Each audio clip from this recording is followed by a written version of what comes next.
Welcome to commerce classes. Second PUC accountancy ನಾವು ಯಾವ ರೀತಿ ಸ್ಕೋರ್ ಮಾಡ್ಬೋದು, 80 ಮಾರ್ಕ್ಸ್ಗೆ 80 ಮಾರ್ಕ್ಸ್ ತಗೊಳ್ಳೋ ರೀತಿ ಯಾವ ರೀತಿ ನಾವು ಪ್ರಿಪೇರ್ ಆಗಬೇಕು. So very important. ಇನ್ನು ನಮಗೆ ಉಳಿದಿರೋ ಟೈಮ್ ತುಂಬಾನೇ ಕಡಿಮೆ ಇದೆ.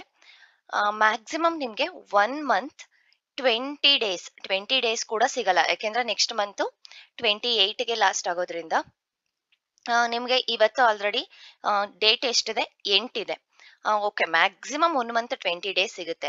ಅದರಲ್ಲಿ ನಿಮಗೆ ಪ್ರಿಪ್ರೇಟರಿ ಎಕ್ಸಾಮ್ ಈಗ ನಡೀತಾ ಇರೋದ್ರಿಂದ ಈ ಮಂತ್ ಅಲ್ಲಿ ಪ್ರಿಪ್ರೇಟರಿ ಎಕ್ಸಾಮ್ ಇರೋದ್ರಿಂದ ನಿಮಗೆ ಆ ಒಂದು 10 ಡೇಸ್ ಕೂಡ ನಿಮ್ಗೆ ಅಲ್ಲಿ ಹೋಗುತ್ತೆ. ಇನ್ನ ಅದಕ್ಕೆ ಎಕ್ಸಾಮ್ಗೆ ರೆಡಿ ಆಗಿರೋದು, ಹಾಗೆ ಕಾಲೇಜ್ಗೆ ಹೋಗಿ ಬರೋದು, ಇನ್ನ ಉಳಿಯೋದೇ ನಿಮ್ಗೆ 1 ಮಂತ್ ಟೈಮ್ ಇರುತ್ತೆ.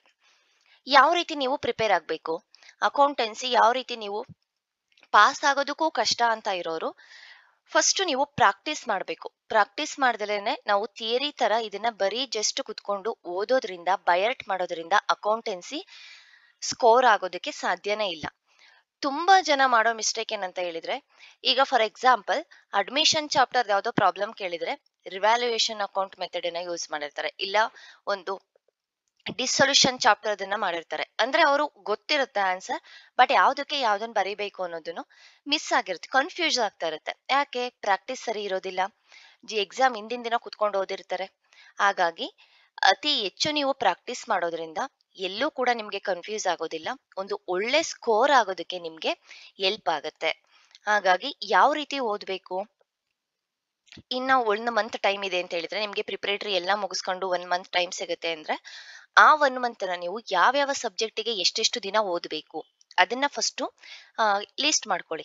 ನಿಮ್ಗೆ ಯಾವ ಸಬ್ಜೆಕ್ಟ್ ಮೇಲೆ ಅತಿ ಹೆಚ್ಚು ನಾನು ಇದ್ರಲ್ಲಿ ಚೆನ್ನಾಗಿ ಮಾಡ್ತೀನಿ ಅನ್ನೋ ಒಂದು ಕಾನ್ಸಂಟ್ರೇಟ್ ಇದ್ರೆ ಅದಕ್ಕೆ ಸ್ವಲ್ಪ ಕಡಿಮೆ ದಿನ ತಗೊಳ್ಳಿ. ನನಗೆ ಯಾವ್ದು ತುಂಬಾ ಕಷ್ಟ ಅನ್ಸುತ್ತೆ ಅದಕ್ಕೆ ಸ್ವಲ್ಪ ಜಾಸ್ತಿ ದಿನ ತಗೊಳ್ಳಿ ಓದೋದಕ್ಕೆ. ಆಗ ಪ್ರತಿಯೊಂದು ಸಬ್ಜೆಕ್ಟ್ಗೂ ನೀವು ಕಾನ್ಸಂಟ್ರೇಟ್ ಮಾಡ್ಲೇಬೇಕು, ಒಂದು ಒಳ್ಳೆ ಪರ್ಸೆಂಟೇಜ್ ಬೇಕು ಅಂತ ಹೇಳಿದ್ರೆ. ಬರೀ ನಾವು ಒಂದೇ ಸಬ್ಜೆಕ್ಟ್ ಓದ್ತೀವಿ ಅಂತ ಹೇಳಿದ್ರೆ ನಿಮ್ಗೆ ಸ್ಕೋರ್ ಆಗೋದಕ್ಕೆ ಅದು ಆ ಒಂದು ಸಬ್ಜೆಕ್ಟ್ ಸ್ಕೋರ್ ಆಗ್ಬೋದು, ಬಟ್ ಟೋಟಲ್ ಓವರ್ ಆಲ್ ಆಗಿ ನಿಮ್ ಪರ್ಸೆಂಟೇಜ್ ಕಡಿಮೆ ಆಗುತ್ತೆ. ಪ್ರತಿ ಒಂದು ಸಬ್ಜೆಕ್ಟ್ಗೂ ಕೂಡ ನೀವು ಇಂಪಾರ್ಟೆನ್ಸ್ ಕೊಡ್ಲೇಬೇಕಾಗತ್ತೆ. ನಾನು ಇವತ್ತು ಅಕೌಂಟೆನ್ಸಿ ಬಗ್ಗೆ ಮಾತಾಡ್ತಾ ಇದ್ದೀನಿ. ಅಕೌಂಟೆನ್ಸಿಯಲ್ಲಿ ನಿಮ್ಗೆ 8 ಚಾಪ್ಟರ್ ಇದೆ ಅಲ್ವಾ? ಈ 8 ಚಾಪ್ಟರ್ ಅಲ್ಲಿ ನಿಮ್ಗೆ ಬ್ಲೂ ಪ್ರಿಂಟ್ ಪ್ರಕಾರ ಯಾವ ರೀತಿ ಓದ್ಬೇಕು ಅಂತ ನಾನು ಪ್ರೀವಿಯಸ್ ವಿಡಿಯೋದಲ್ಲಿ ಆಲ್ರೆಡಿ ಡಿಸ್ಕಸ್ ಮಾಡಿದ್ದೀನಿ. ಅದೇ ರೀತಿ ನಿಮ್ಗೆ 1 ಮಾರ್ಕ್ಸ್ ಕ್ವಶನ್, 2 ಮಾರ್ಕ್ಸ್ ಕ್ವಶನ್ ಕೂಡ ಇಂಪಾರ್ಟೆಂಟ್ ಆಗುತ್ತೆ. ಆ ಪ್ರತಿ ಒಂದು ಚಾಪ್ಟರ್ ಮೇಲೂ ಅಷ್ಟೇ ನಾನು ಒಂದು ಟೆಸ್ಟ್ ಸೀರೀಸ್ ನ ಕಂಡಕ್ಟ್ ಮಾಡ್ತಾ ಇದ್ದೀನಿ. ಅಂದ್ರೆ ಆ ಒಂದು ಈಗ ಫಸ್ಟ್ ಚಾಪ್ಟರ್ ಅಲ್ಲಿ ಯಾವ್ಯಾವ್ದೆಲ್ಲ ಇಂಪಾರ್ಟೆಂಟ್ ಕ್ವಶನ್ಸ್ ಇದೆ ಅದನ್ನ ನೀವು ಟೆಸ್ಟ್ ಬರೀಬೇಕು. ನಾನು ಆನ್ಲೈನ್ ಅಲ್ಲಿ ವಾಟ್ಸ್ಆಪ್ ಅಲ್ಲಿ ನಿಮಗೆ ಒಂದು ಕ್ವಶನ್ ಪೇಪರ್ ಕಳಿಸಿದ್ರೆ ಅದಕ್ಕೆ ನೀವು ಆನ್ಸರ್ ನೋಡ್ದಲೇನೆ ಪ್ರಾಂಪ್ಟ್ ಆಗಿ ಬರೆಯಂಗಿದ್ರೆ ಮಾತ್ರ ಈ ಟೆಸ್ಟ್ ಸೀರೀಸ್ ನ ತಗೊಳ್ಳಿ. ಬುಕ್ ಸೊ ಕ್ವಶನ್ ಏನಾಗುತ್ತೆ, ನೀವು ಅದನ್ನು ಬರ್ದಾದ್ಮೇಲೆ ನನಗೆ ಕಳಿಸಿದ್ರೆ ಅದನ್ನ ವ್ಯಾಲ್ಯೂಯೇಷನ್ ಮಾಡಿ ನಿಮ್ಗೆ ಯಾವ ರೀತಿ ಒಂದು ಸಜೆಷನ್ ಕೊಡೋದಾಗಿರ್ಬೋದು, ಎಲ್ಲಿ ನೀವು ಚೇಂಜ್ ಮಾಡ್ಕೋಬೇಕು, ಯಾವ ರೀತಿ ಆನ್ಸರ್ ಅನ್ನ ಬರಿಬೇಕು, ಇನ್ನು ಕೂಡ ನಿಮಗೆ ಇಲ್ಲೇ ಮಾರ್ಕ್ಸ್ ಎಷ್ಟು ಅಂತ ಗೊತ್ತಾಗೋಗುತ್ತೆ. ಪ್ರತಿ ಒಂದು ಚಾಪ್ಟರ್ ಅಲ್ಲೂ ಕೂಡ ಒಂದು ಟೆಸ್ಟ್, ಅದರಲ್ಲಿ important question as per blue print ಪ್ರಕಾರ ನಿಮ್ಗೆ ಒಂದು ಒಂದು ಚಾಪ್ಟರ್ ಅಲ್ಲಿ ಎಷ್ಟು ಮಾರ್ಕ್ಸ್ಗೆ ಕ್ವಶನ್ಸ್ ಕೇಳ್ತಾರೆ ಅದ್ರ ಮೇಲೆ ಕಾನ್ಸಂಟ್ರೇಟ್ ಮಾಡಿ ಕ್ವಶನ್ ಅನ್ನ ತೆಗೆದಿರ್ತೀನಿ. ಈ ವೆರಿ ಇಂಪಾರ್ಟೆಂಟ್ ಕ್ವಶನ್ಸ್ ಇರುತ್ತೆ.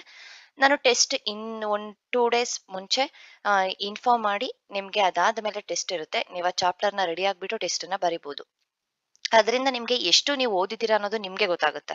ಓಕೆ, ಹಾಗೇನೆ ಎಲ್ಲಾ ಚಾಪ್ಟರ್ 1 to 8 ಚಾಪ್ಟರ್ ಕಂಪ್ಲೀಟ್ ಆದ್ಮೇಲೆ ಟೋಟಲ್ ಓಲ್ ಕಂಪ್ಲೀಟ್ ಸಿಲೆಬಸ್ ಅನ್ನ ತಗೊಂಡು 80 ಮಾರ್ಕ್ಸ್ಗೆ 3 ಕ್ವಶನ್ ಪೇಪರ್ಸ್ 3 ದಿನ 3 ಟೆಸ್ಟ್ ಅನ್ನ ಅಟೆಂಡ್ ಮಾಡಿದ್ರೆ ನಿಮ್ಗೆ ಎಷ್ಟು ಮಾರ್ಕ್ಸ್ ಬರುತ್ತೆ ಅನ್ನೋದು ನಿಮ್ಗೆ ಗೊತ್ತಾಗುತ್ತೆ. ಆನ್ಯುವಲ್ ಎಕ್ಸಾಮ್ ಅಲ್ಲಿ ಯಾವುದೇ ತಪ್ಪು ಮಾಡೋದಿಲ್ಲ, ಎಲ್ಲಾ ತಪ್ಪನ್ನು ಇಲ್ಲೇ ಮಾಡಿರೋದ್ರಿಂದ ಏನೇನ್ ಸಜೆಷನ್ ಕೊಟ್ಟಿರ್ತೀವಿ ಅದನ್ನ ಇಂಪ್ರೂವ್ ಮಾಡ್ಕೊಳ್ಳೋದ್ರಿಂದ ನಿಮ್ಗೆ ಆನ್ಯುವಲ್ ಎಕ್ಸಾಮ್ ಅಲ್ಲಿ ಖಂಡಿತ ಹೆಲ್ಪ್ ಆಗುತ್ತೆ.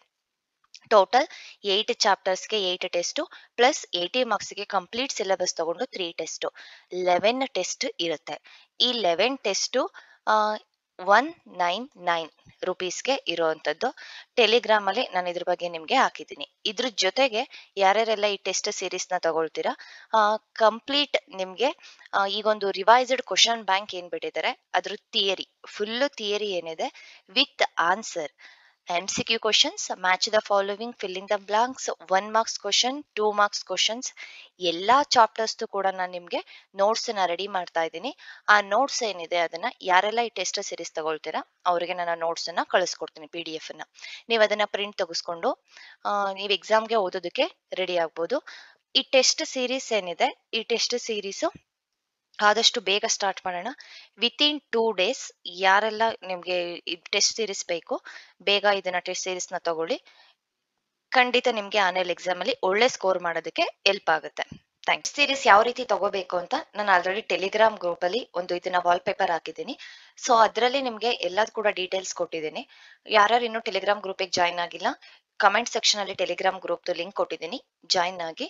ನಿಮ್ಗೆ ಅಲ್ಲಿ ಈ ಟೆಸ್ಟ್ ಸೀರೀಸ್ ಬಗ್ಗೆ ತಗೊಳ್ಳೋದಕ್ಕೆ ಇನ್ಫಾರ್ಮೇಶನ್ ಇರುತ್ತೆ.